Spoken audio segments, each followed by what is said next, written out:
My 16-year-old son looked me in the eye and said, "Mom's boss signs paychecks. You just sign apologies." I didn't argue. I didn't defend myself. I just smiled and walked away. Because what he didn't know was that I'd already found the hidden child, the embezzled money, and the one man who could protect what they tried to steal from me with a single phone call. My name is Dylan Carpenter. I'm 48 years old, and I used to think I had it all figured out.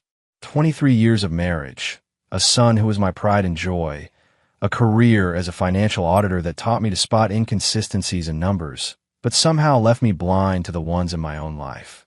I spent decades teaching clients how to protect their assets, how to read between the lines of balance sheets, how to catch the red flags before they became disasters. Ironic, isn't it? I could sniff out financial fraud from a mile away, but I couldn't see my own wife playing me for a fool. The moment everything shifted happened on a Thursday night at Romano's. This Italian place Cameron and I had been going to since he was 8. Same corner booth, same waiter who remembered we both liked our steaks medium rare. It was supposed to be our thing, father and son, no distractions. But that night, something felt different. Cameron had this look in his eyes, like he was sizing me up, measuring me against some invisible standard I didn't know existed. We ordered our usual. The waiter brought bread, poured water, retreated. Cameron broke off a piece of bread, didn't eat it, just rolled it between his fingers. "Mom's doing really well at work," he said, casual as asking about the weather. "That's great," I replied, cutting into my bread. "She works hard." "Yeah." He paused, took a sip of his Coke. "Mr. Kelly really values her. Gave her another raise last month." Raymond Kelly, the name that had been creeping into our dinner conversations for the past 2 years. Her boss, her mentor, her whatever the hell he actually was. "That's good," I said, keeping my voice neutral. "She deserves it." Cameron looked at me then, really looked at me, and I saw something in his face that made my stomach drop. Pity maybe, or contempt. Something borrowed, something that didn't belong in a 16-year-old's expression. "Dad, Mom's boss signs paychecks. You just sign apologies." The words landed like a punch to the gut, not because they were loud or angry, but because they were so calm, so rehearsed, like he'd been practicing them. Or worse, like someone had given them to him. I set down my fork. The restaurant noise, the clinking glasses, the low murmur of other people's conversations, it all faded into white noise. I looked at my son across the flickering candle between us. "Where'd you hear that?" I asked. My voice was steady, but something inside me was already shifting, hardening. Cameron shrugged, wouldn't meet my eyes. "It's just true, isn't it?" I didn't answer right away. I finished chewing, wiped my mouth with a napkin, took a slow drink of water. Stalling, maybe, or just trying to process the fact that my own kid had just delivered a line that sounded like it came straight from someone else's mouth. Someone who wanted to make sure I knew exactly where I stood. "Good to know where your loyalty is," I finally said. Not angry, not hurt, just noted. The waiter came by, asked if everything was okay. I nodded, asked for the check. Cameron looked surprised. "We just got our food," he said. "I know." I signed a receipt, left a generous tip. Tipped like a man, closing a chapter. "I'm not hungry anymore."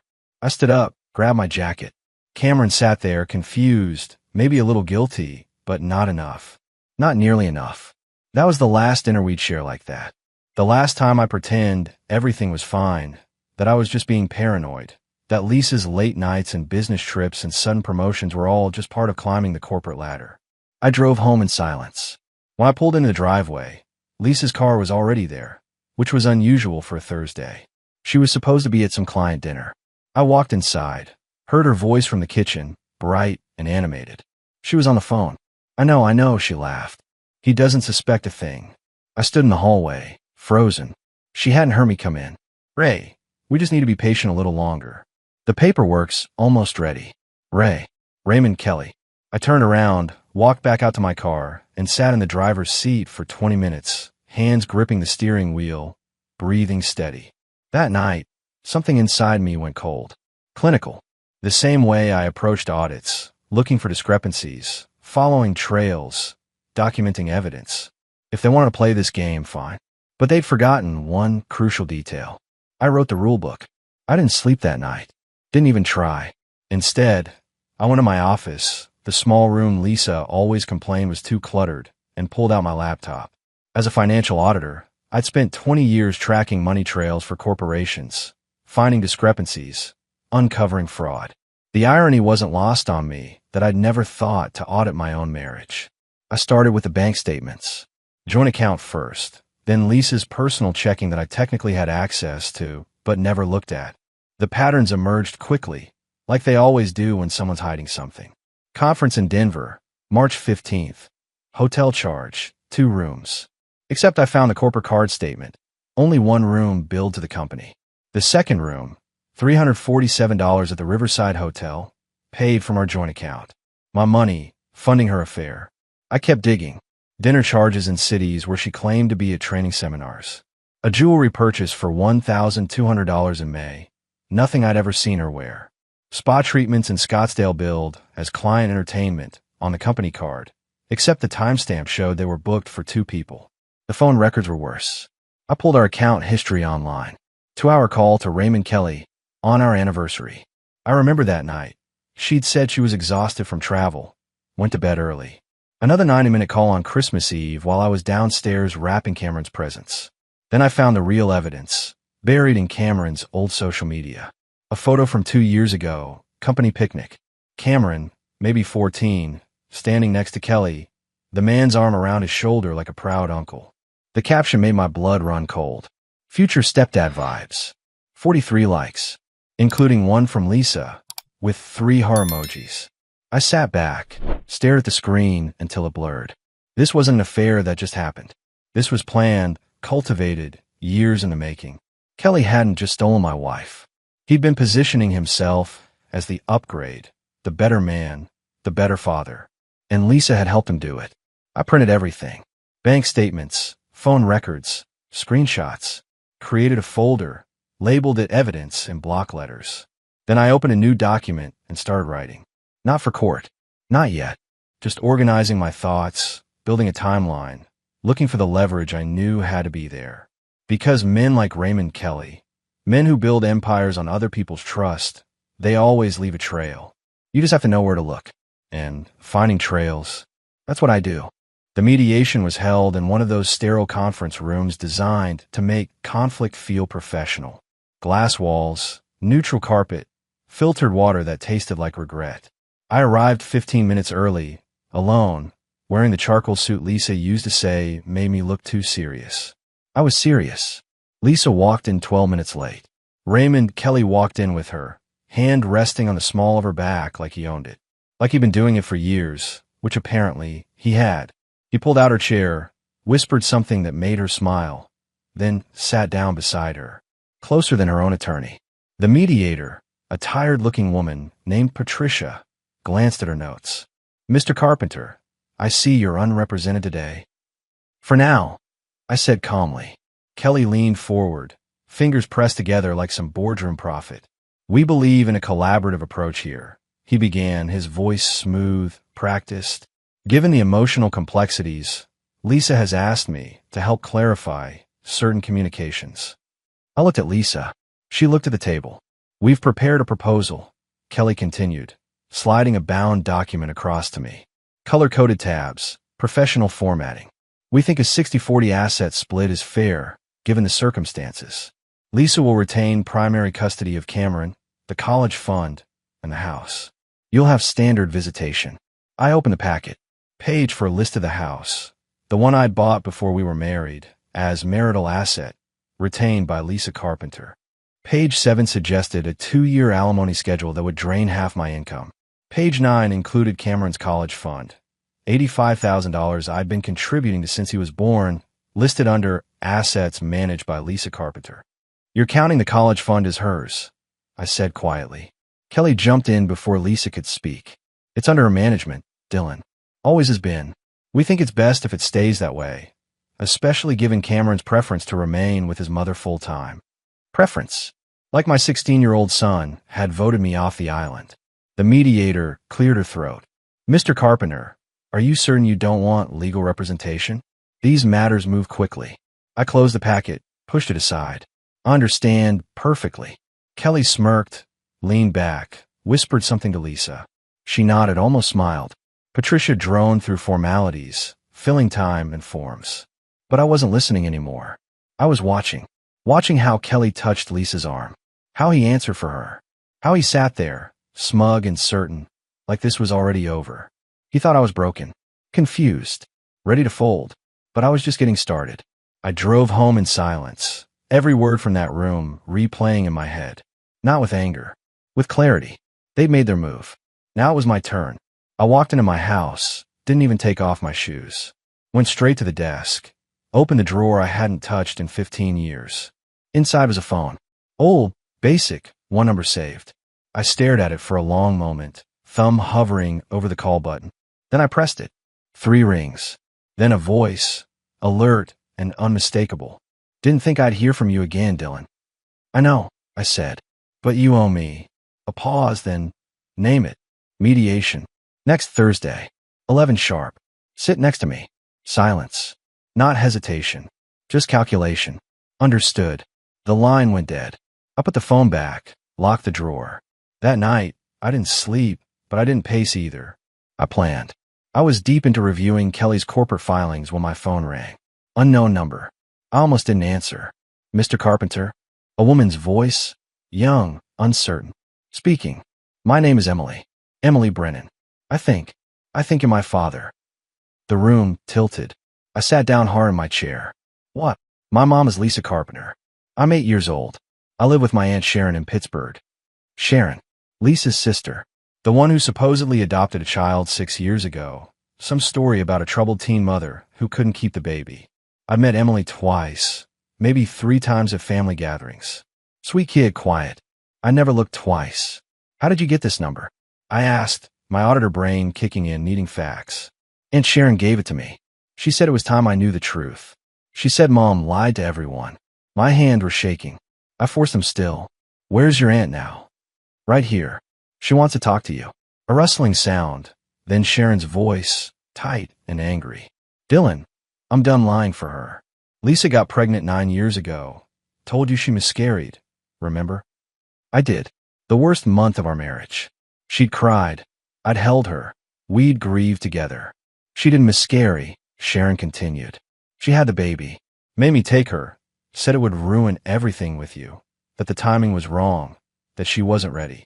I've been raising Emily as my own, but I can't do this anymore. She deserves to know her real father. I couldn't breathe. Why now? Because Lisa's planning to take everything from you, and I'll be damned if I let her do it with a clear conscience. Emily deserves better. You deserve to know. I arranged to meet them the next day.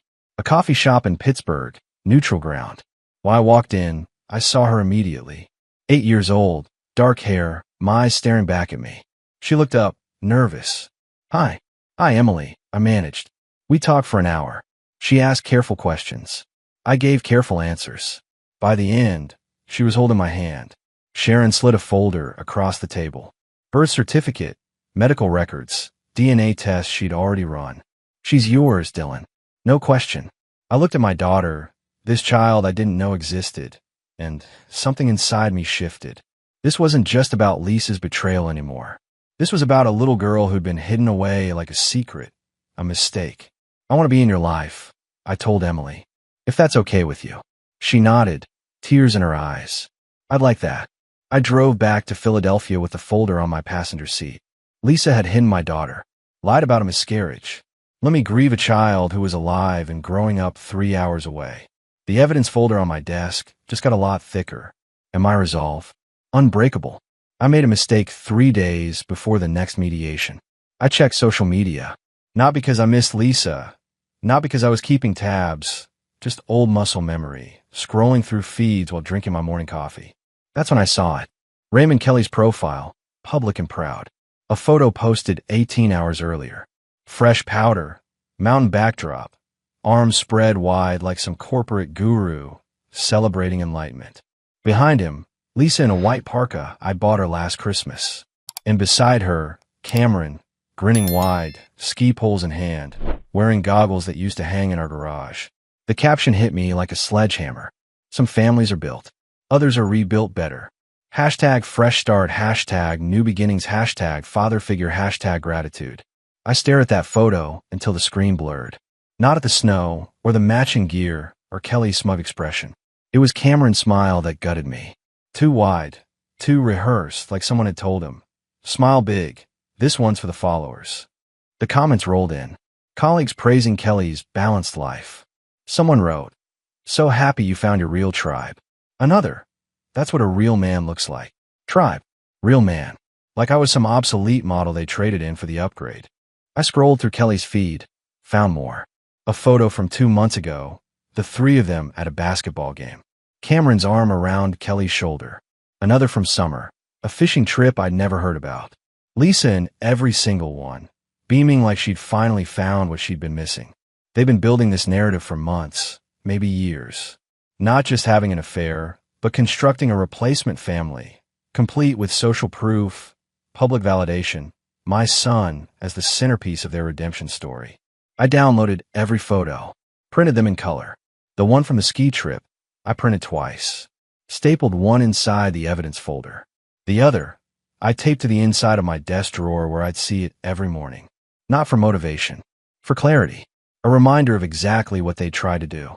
Erase me. Replace me. Rewrite history so thoroughly that even my own son would forget I existed. I called Sharon in Pittsburgh. "Can Emily come stay with me next weekend?" "Of course," Sharon said. "She's been asking about you nonstop." "Good," I said. "Because Cameron needs to meet his sister. And Lisa needs to explain why she's been lying for 8 years." That night, I drafted an email to Lisa's attorney. Attached the birth certificate, the DNA test, Sharon's affidavit.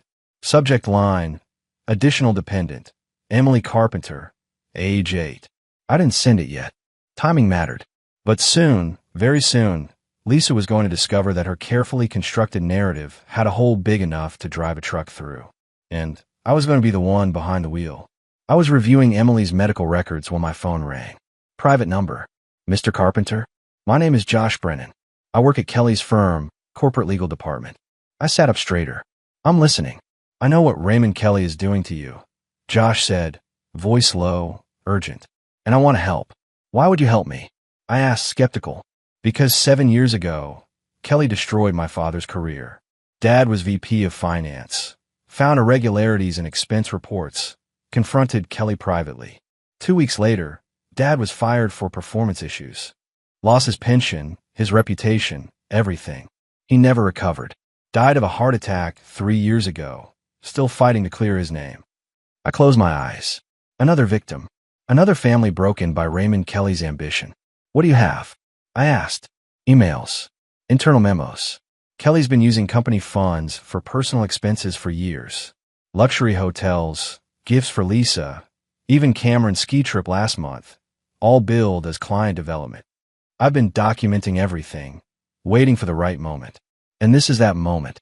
I saw Philip Lawson's name on the mediation schedule. Josh said, "If you're bringing in someone like that, you're serious. I want Kelly to pay for what he did. If helping you accomplishes that, I'm in." We met the next day at a coffee shop in Center City. Josh brought a USB drive, handed it over like contraband. "Everything's on here," he said. 5 years of expense reports, falsified invoices, emails where Kelly explicitly tells Lisa to code personal charges as business expenses. If this gets out, it's not just termination. It's fraud. I plugged the drive into my laptop right there, scanned the files. Hotel suites and locations matching Lisa's supposed business trips. Jewelry purchases labeled as awards. A $4,500 weekend in Napa coded as executive training. "This is gold," I said quietly. Josh leaned forward. "Use it. Burn him down. For my dad. For your family. For everyone he stepped on to get where he is." I copied everything to my secure drive, handed the USB back. "Your name stays out of this. I'll protect you." "I don't need protection," Josh said. "I need justice." I understood that, more than he knew. When I got home, I added Josh's evidence to the folder. It was getting thick now, heavy with the weight of Kelly's sins. Financial fraud, hidden children, stolen families. Philip Lawson called that evening. "Dylan," he said, "I've reviewed everything you sent. This is bigger than I thought. Can we use it? Can we?" Philip laughed, sharp and satisfied. "Dylan, we can end him. Professionally, legally, completely. But you need to be certain. Once we start this, there's no walking it back." I thought about Cameron's smile in that ski photo. About Emily asking if I come to her school play. About Lisa's 3 heart emojis under a post calling another man Cameron's father figure. I'm certain, I said. Good. Thursday, 11 a.m. I'll handle the rest. I hung up, opened my desk drawer, looked at the ski trip photo taped inside. Rebuilt better. The caption had said, we'd see about that. Thursday morning arrived with cold clarity. I wore the same charcoal suit, carried the same briefcase, but this time I wasn't walking into that conference room alone. I arrived at 10:55. Lisa and Kelly were already there, seated in their usual spots, her lawyer shuffling papers with the confidence of someone who thought this was already decided. Kelly had his arm draped over the back of Lisa's chair, proprietary, smug. I walked in, set my briefcase down, but didn't sit. Patricia, the mediator, looked up from her notes. Mr. Carpenter, are you ready to proceed? I'm waiting, I said simply. Lisa exchanged a glance with Kelly. He smirked, leaned back in his chair like he had all the time in the world. Then the door opened. Philip Lawson walked in, and the temperature in the room dropped 10 degrees. Mid-60s, impeccable navy suit, silver hair combed back with precision. He didn't carry a briefcase, didn't need one. He carried presence, the kind that comes from 40 years of dismantling men who thought they were untouchable. He nodded once to me, a gesture so slight it barely registered, then moved past and took the seat beside mine. Adjusted the chair exactly 1/4 inch before sitting down. That tiny movement made Kelly's posture shift. His arm slipped from Lisa's chair back to his own lap. Patricia blinked, clearly recognizing him. Mr. Lawson, will you be representing Mr. Carpenter today? Philip's voice was quiet, measured, devastating. No, I'm not his attorney. He placed a slim black folder on the table with the precision of a surgeon placing a scalpel. I'm the reason Raymond Kelly has a career. The silence that followed was absolute. Kelly's face went pale. His lawyer, the junior partner who'd been so confident moments ago, froze mid-breath. I watched his throat work, trying to swallow.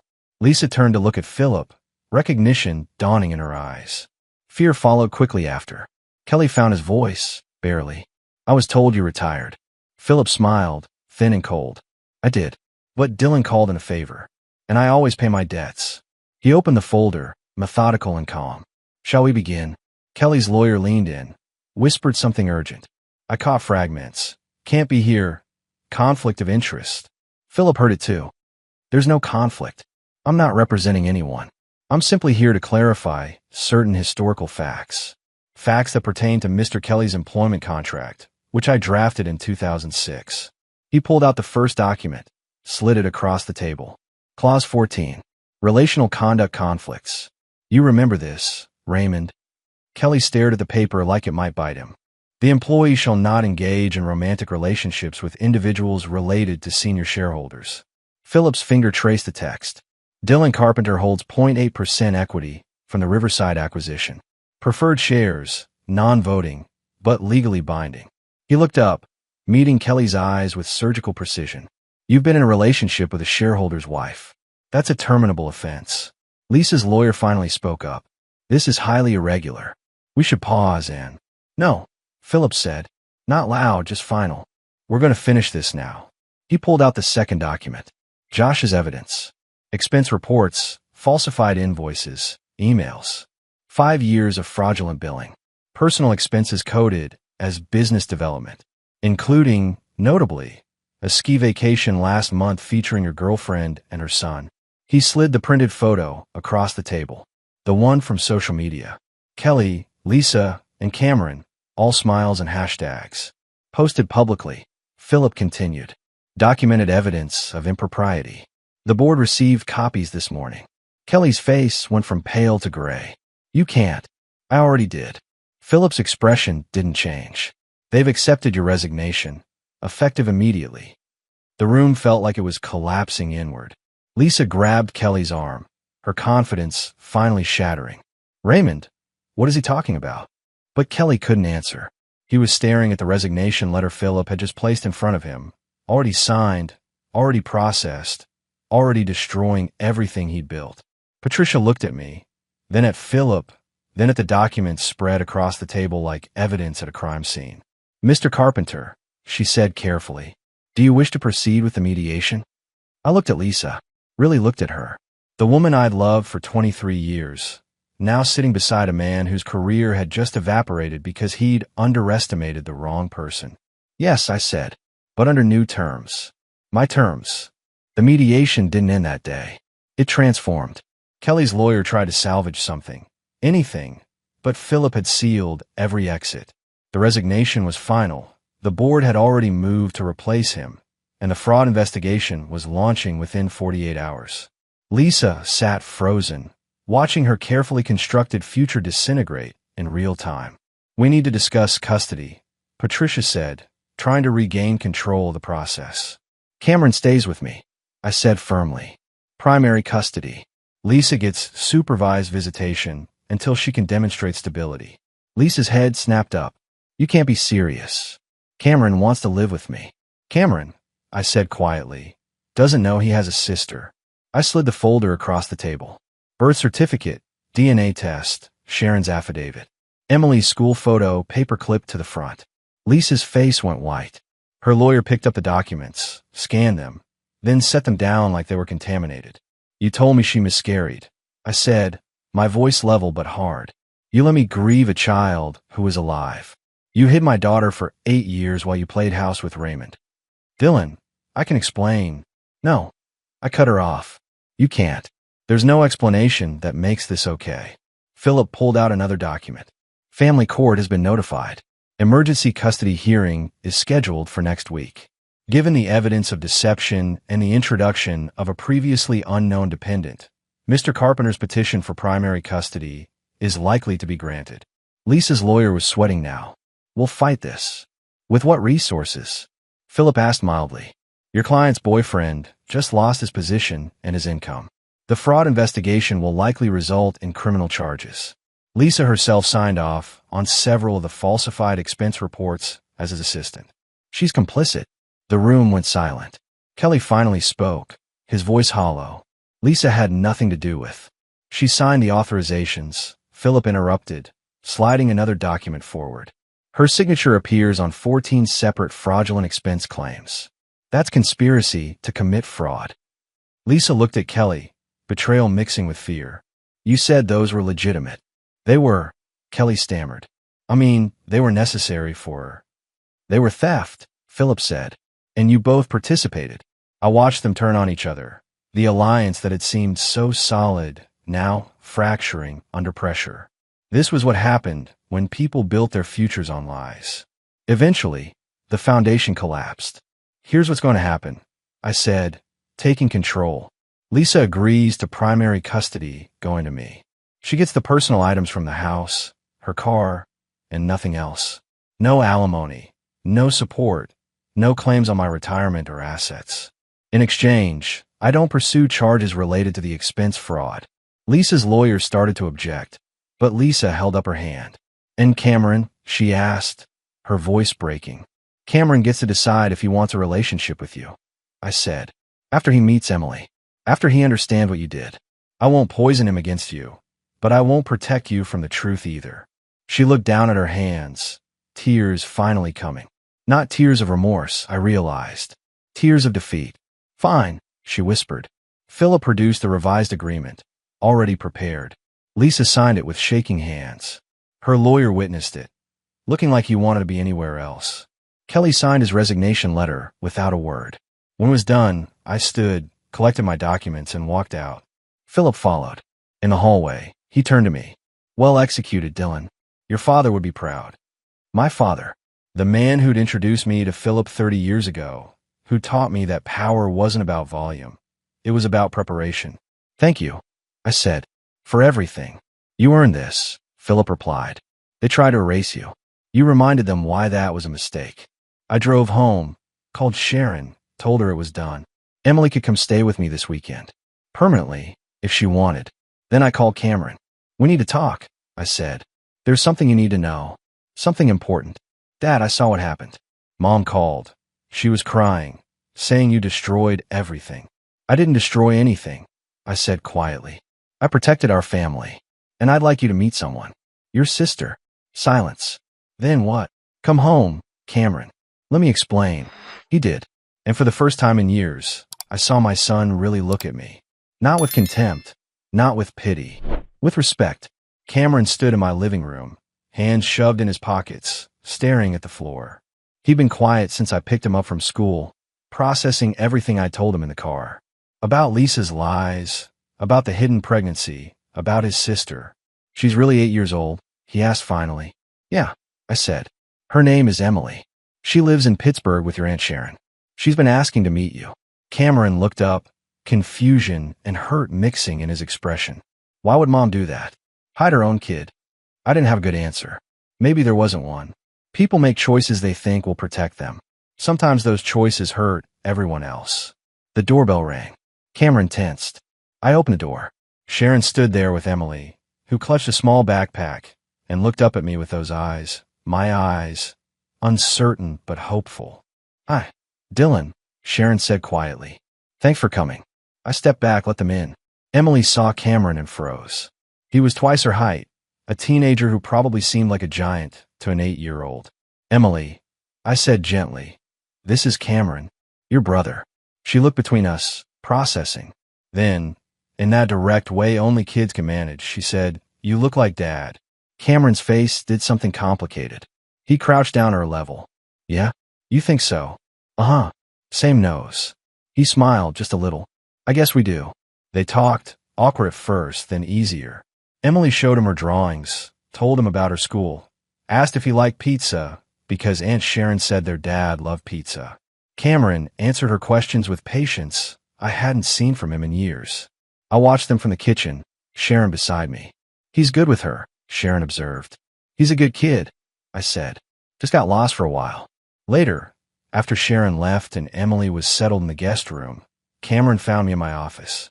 Dad, he said, leaning against the doorframe. I'm sorry for what I said at the restaurant, for believing them. You didn't know the whole story, I said. I should have trusted you. He looked down. Kelly made it sound like you were the problem, like you didn't care about us. And Mom, she just went along with it. They needed you to believe that, I said. Made their story easier. Cameron nodded slowly. Can I ask you something? Anything. Why didn't you get angry? Yell, freak out, anything? You just handled it. I considered the question. Because anger would have given them power. They wanted me broken, emotional, easy to dismiss. I chose to be strategic instead. That's pretty cold, Cameron said, but there was respect in his voice. Not cold, I corrected. Focused. I had 2 kids to protect, even if one of them didn't know I existed yet. He smiled slightly. She's cool. Emily. Yes, she is. Think she'll want to live here? Like permanently? I hope so, I said. If she's comfortable. If you're okay with it. Cameron straightened. I'm okay with it. Actually, I think it'd be good. For both of us. That night, I tucked Emily into bed, something I'd never gotten to do before. She looked up at me, small and trusting. Dad, she said tentatively. Yes, sweetheart. Can I really stay here? As long as you want, I promised. She smiled, settled into the pillow. Good. I like it here. I closed her door gently, found Cameron in the hallway. She called you Dad, he said. Yeah. Feels right, Cameron said. Having her here. Having us actually be a family. It does, I agreed. And for the first time in years, I believed it. For months later, I stood in family court for the final custody hearing.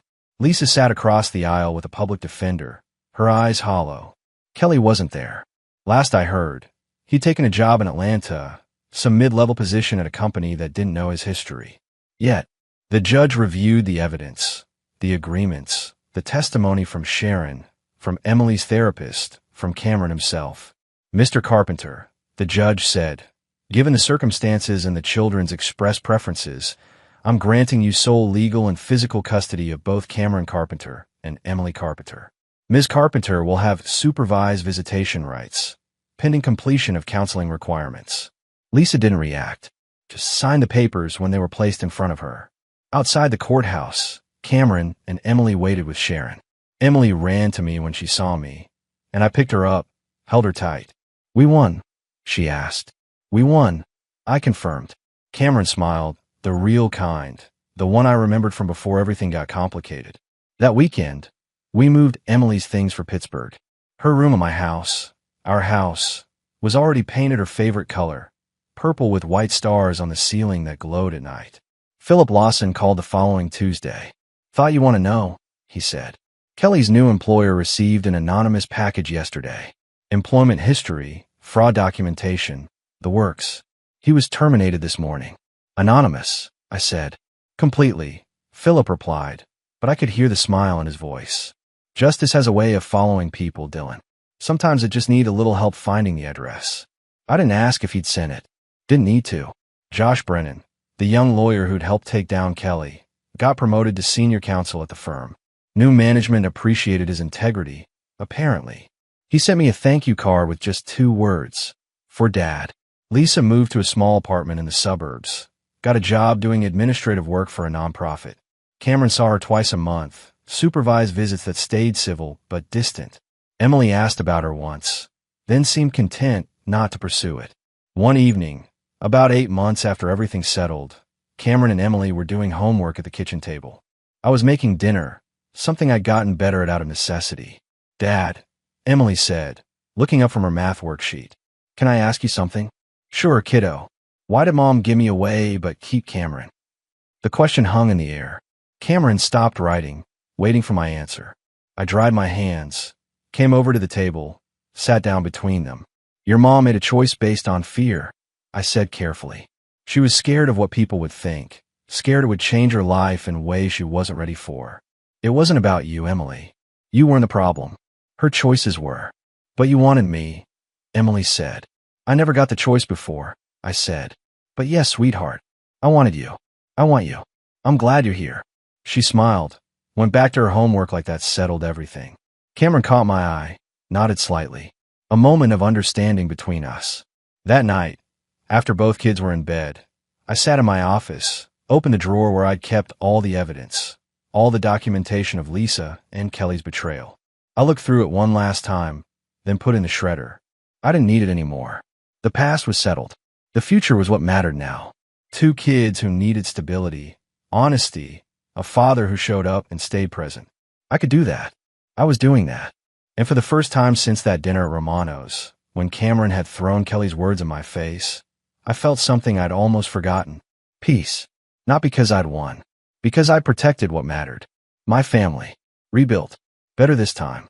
Because it was built on truth.